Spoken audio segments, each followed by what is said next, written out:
So yeah, Dario and I have been touring around the US, starting in the South, with our book, the They Can't Represent Us book. And I think it's important to say, even though you went through the kind of list of this degree and this publications, this book is written as participants in the different movements. So I was a participant in Occupy as well, even before we occupied, and was in New York at the time. And then even when we are relating to people in the movements in Greece and in Spain and Brazil, it's from the perspective of kind of whether, if we're not in that particular movement, accompaniment, but seeing ourselves in that relationship, which I think is important. But starting out the book, just as a whole, what we argue is that we believe we're in a new historical epoch, so kind of like 1968 or 1848, and something that is,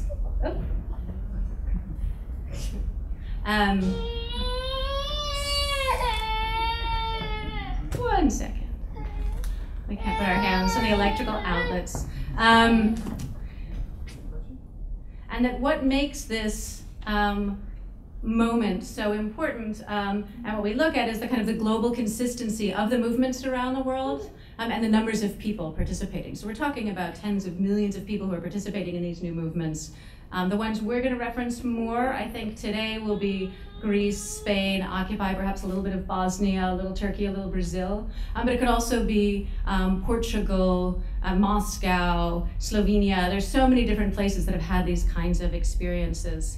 And the consistency being in first, people organizing without political parties, without traditional trade unions, and then coming together not in the sense of no and rejection, in the sense of traditional protests and protest movements, which I'll talk about in a moment, but just a refusal of crisis, that is economic crisis, political crisis, cultural crisis, moral. When you talk to people, ethical, all over the world, people talk about this crisis, and it's a multiple kind of crisis. We would argue it's a crisis of capitalism, but that's not necessarily how people are articulating it, but that it is this refusal of this crisis.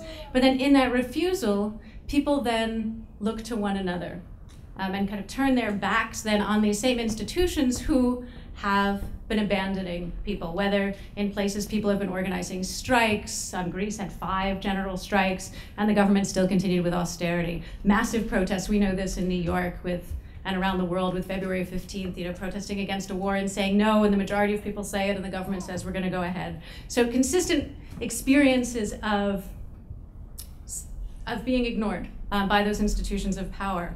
And so rather than looking to those institutions to solve these multiple crises, looking to one another. And that's where we see all over the world these people coming together in space, in public space, in taking over the huge plazas from Tahrir to Sindagma to Zuccotti to Sol, we could just go on and on and on and on with these wonderful examples, and beginning to experiment with alternative forms of democracy. And Dario is going to speak very specifically on the question of the rejection of representational democracy that we're seeing around the world, and the practice of various kinds of direct democracy. In all of these as well, we talk about movements, but it's important that we don't use the language of protest movement or social movement. We don't actually believe that all of these new movements in society are that they don't fit into the traditional social movement theory, actually. And that we borrow from Raul Zibeci, who's a Uruguayan writer and thinker, who talks about societies in movement. And he was speaking about societies in movement, actually, when he was speaking about movements in Bolivia, and then again in Argentina, and then again in parts of Brazil, and now in talking about the radical environmental movements that have been spreading throughout the Americas, also talking about these movements. So people coming together without the traditional forms of organization, without the ideological binds, but also not looking to those institutions of power. So social movement theory tells us we have to have a contentious relationship to forms of institutional power. And these movements are actually not looking to those institutions and looking to one another. We quote in the book Gopal from Occupy Farms in Albany, right outside Berkeley in California. And they were using the framework of goals without demands. I think this is a really nice way to think about how people are organizing. So it's not that there aren't goals. I mean, something we were accused of in Occupy and all over the world was, what are your demands? What are your demands? You're trying to put the movements into that box that people are actually intentionally rejecting and trying to create something else. But having very specific goals.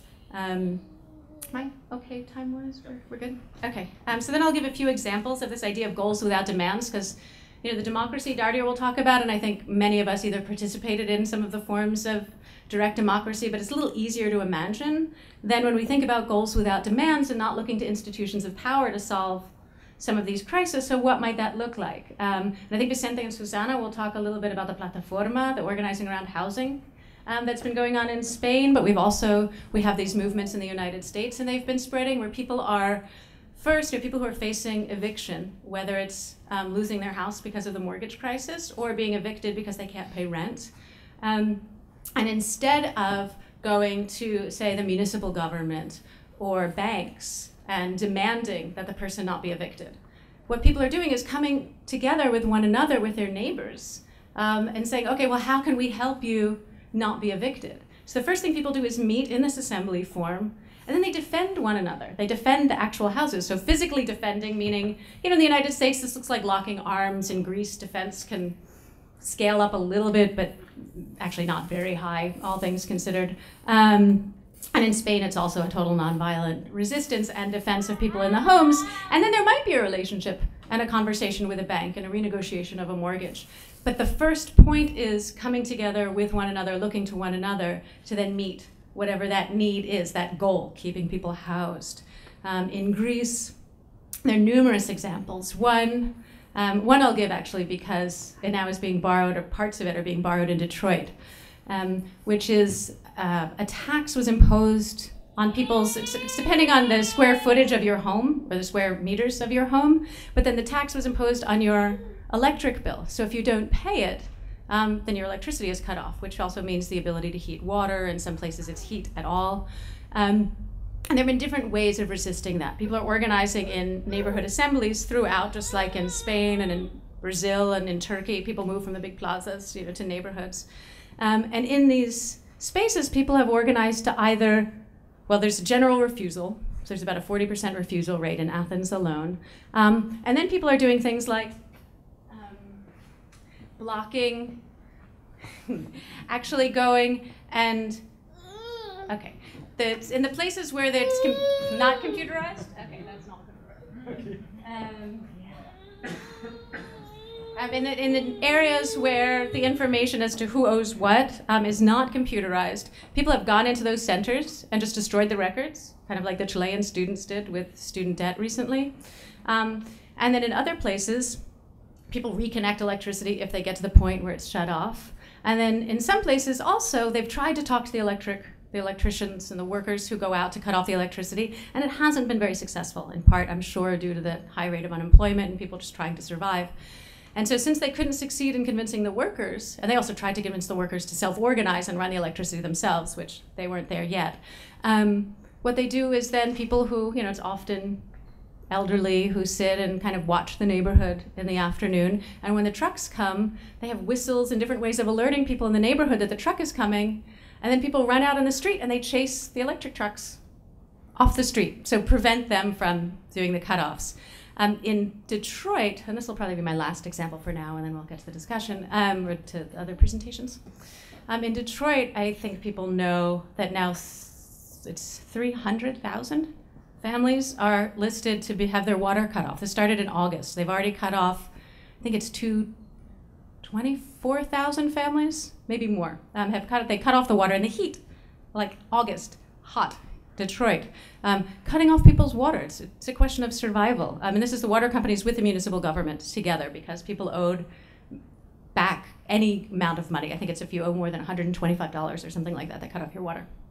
And so people have been organizing, and there's a long history of organizing in Detroit, and petitioning, and there's that organizing is still happening, but at the same time, people are now also saying, no, we're not gonna let it happen. So there are different ways of rigging the tanks that neighbors are doing for each other, so you're not the one responsible for your own house, making it so that when the water company comes to shut off your water, there's actually a layer of wood and cement and all kinds of things that make it so it can't be shut off.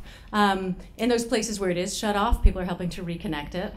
And then before the book was published, we actually shared a PDF because of relationships, political relationships with people who are in Detroit. We shared the PDF with some people in Detroit who are organizing this summer, and they read about what they were doing in Greece as far as chasing the electric trucks. And now they organize, and when the water trucks come into the neighborhood, people go and chase the water trucks out of town. So it's a kind of nice, it's not exactly contagion, but a nice spreading of and sharing of ways of defending oneself. So those are just a few examples of the kind of the concept of goals without demands.